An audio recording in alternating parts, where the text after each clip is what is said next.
Assalamualaikum warahmatullahi wabarakatuh. Ketemu lagi dengan Bagus Johan Maulana SKM dalam video tutorial program Kusta. Teman-teman, hari ini saya akan share materi tentang pemberdayaan OYPMK atau orang yang pernah mengalami kusta.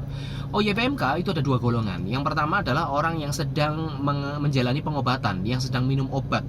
Itu juga disebut OYPMK, orang yang pernah mengalami kusta. Yang kedua adalah orang mantan penderita kusta, orang yang sudah RFT atau sudah menjalani pengobatan, release from treatment, sudah selesai pengobatan. Nah, dia juga disebut OYPMK. Oke. Nah, OYPMK ini kalau kita mau berdayakan atau tidak, ini kan apa sih pertimbangannya, ya kan? Pertimbangannya banyak. Yang pertama, dari kuantitas, dari jumlah. Kalau kita bicara kuantitas, jumlah, oke, di Kabupaten Tegal sendiri 1 tahun saya bisa menemukan pasien baru 180 orang. Kalau dulu malah kurang lebihnya 1 tahun kita bisa dapat 200 orang. Dalam 5 tahun saja saya bekerja sebagai programmer kusta, ini sudah ada 1000 orang OYPMK. Itu kan oke, itu jumlah yang cukup banyak, ya kan? Cukup banyak. Ini apakah mau diberdayakan atau tidak? Nah, tentunya ini bisa menjadi pertimbangan. Di Indonesia sendiri 1 tahun bisa mendapat pasien baru sampai 10.000 lebih 1 tahunnya. Nah, jumlah yang banyak ini merupakan sebuah potensi atau gimana nih? Kalau mau dikembangkan, mau diberdayakan dalam bentuk apa, ya kan? Itu. Yang pertama adalah kuantitas. Yang kedua dari keragaman. Ingat, kita pasien kusta itu kan beragam. Beragam apanya? Dalam variabel penyakit kustanya. Misalkan ada yang temuannya terlambat, ada yang temuannya tepat waktu. Ada pasien yang minum obatnya teratur, ada yang tidak. Ada yang reaksi, ada yang tidak. Ada reaksi tipe 1, reaksi tipe 2. Ada reaksi berat, ada reaksi ringan. Ada cacat tingkat 1, ada cacat tingkat 2. Ada yang cacat tingkat 2-nya sampai parah, seperti itu. Nah, jadi banyak variabel nih jenis-jenisnya orangnya. Itu dari penyakit kustanya. Apalagi dari variabel-variabel yang lain, misalkan latar belakang pendidikan, sosial ekonominya seperti apa, pekerjaannya seperti apa, ya kan? Nah, ini banyak yang mau diberdayakan. Kita tentunya kalau mau memberdayakan sebuah kelompok atau asosiasi atau kumpulan orang, kita memperhatikan dari keragaman tersebut, variabel-variabel tersebut, bagaimana kita melakukan manajemennya. Yang berikutnya, kita perlu memperhatikan apakah dari jumlah orang yang banyak seperti itu ini memiliki sumber daya yang sama. Oke, jumlah banyak di Kabupaten Tegal, ada ribuan OYPMK nih, ya kan? Kita melihat sebuah potensi pengembangan. Tapi apakah dari sekian banyak orang memiliki sumber daya atau resources yang bisa kita gunakan, yang bisa kita manage, yang bisa kita gunakan untuk pemberdayaan? Ya kan, untuk berorganisasi, untuk membuat kelompok, untuk membuat asosiasi, itu kan butuh sumber daya. Maksudnya ada orang menderita kusta yang sudah berkeluarga, boro-boro mau mikiri organisasi, ya kan? Dia sudah fokus untuk keluarganya, untuk anaknya, cari penghasilan. Wong kadang untuk mencari penghasilan aja sulit, apalagi mau mikiri mengembangkan organisasi, mau memikirkan orang lain seperti itu. Coba, ada orang yang sempat, ada yang enggak dalam berorganisasi.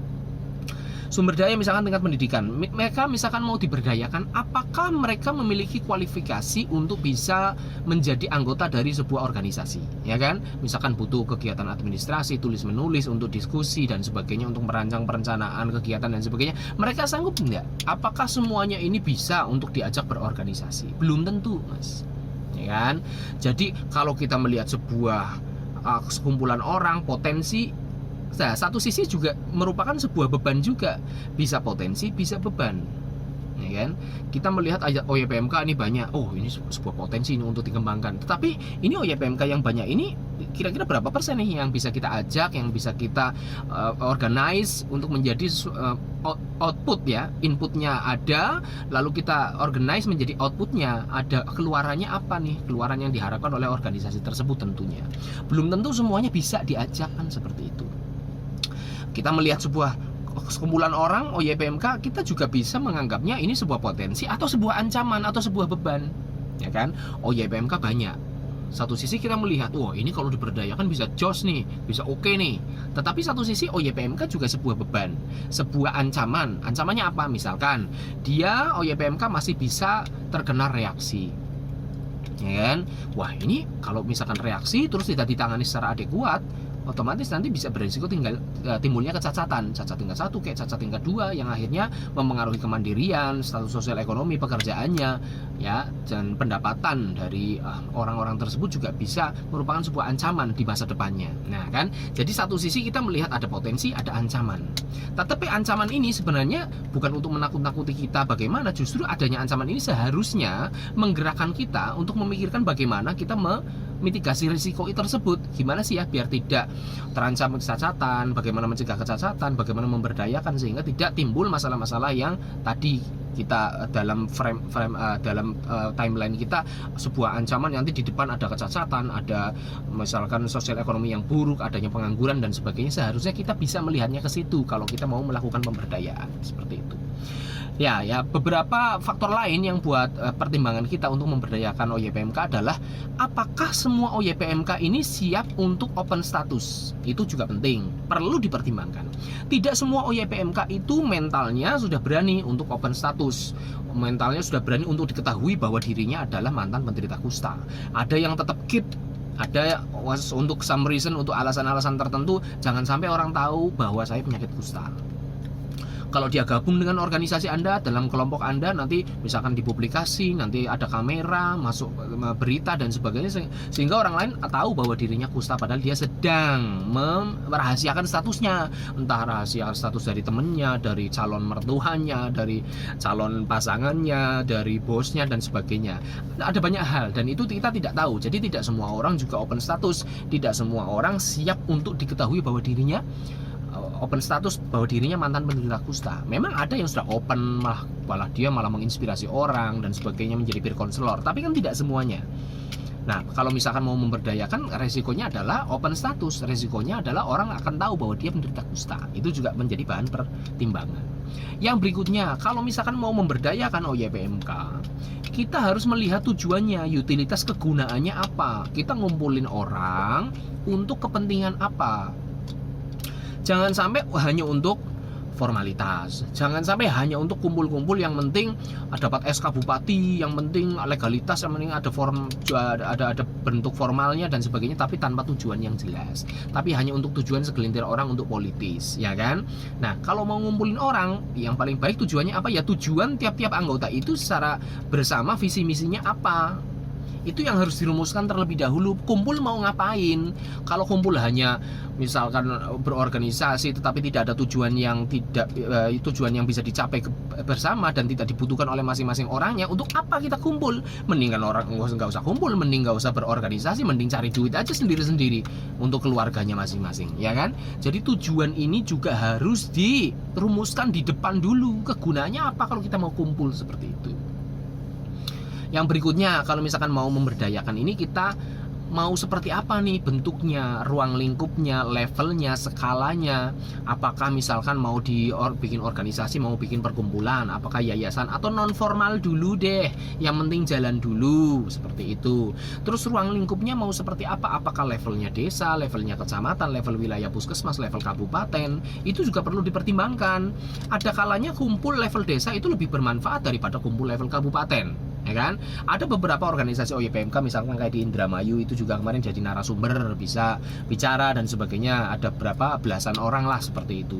Belum tentu kalau di Tegal kita bikin seperti itu akan lebih bermanfaat, mendatangkan manfaat daripada kita bentuk yang kecil levelnya. Misalkan ruang lingkupnya level desa, bisa aja yang level desa ini lebih bermanfaat karena di sebuah desa misalkan di situ penderita OYPMK-nya banyak, dengan kumpul di situ bisa melakukan KPD, misalkan kelompok perawatan diri, bisa misalkan melakukan advokasi ke kepala desa untuk mendapatkan penganggaran untuk pemberdayaan, pelatihan kerja dan sebagainya. Itu malah bisa dirasakan manfaatnya lebih real daripada level kabupaten. Lah kabupaten mau ngapain misalkan, ya kan? Ini perlu dipertimbangkan. Jadi ruang lingkupnya besar kecilnya organisasi itu, apakah level kecamatan, kabupaten, ini harus dipertimbangkan seperti itu.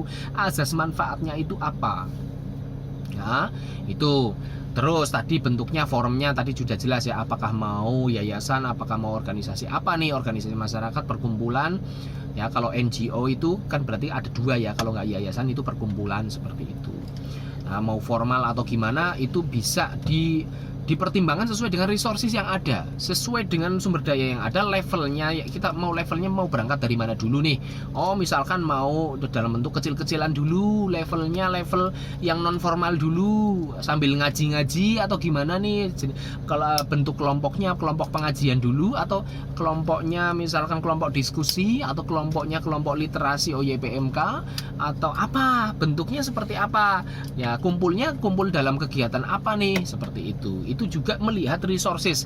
Tidak ada rumusan yang tepat untuk mengembangkan organisasi selain Anda harus melihat sumber daya, situasi, kondisi yang memungkinkan untuk dibentuk itu untuk apa dulu. Yang penting ada dulu dan manfaatnya dirasakan dulu oleh anggota-anggotanya, seperti itu. Nah, terus kita mau kumpul seperti itu untuk apa? Apakah nanti berefek ke pemberdayaan ini apakah akan berefek ke P2P atau pencegahan dan pengendalian penyakit kusta atau tidak? Bisa iya, bisa enggak.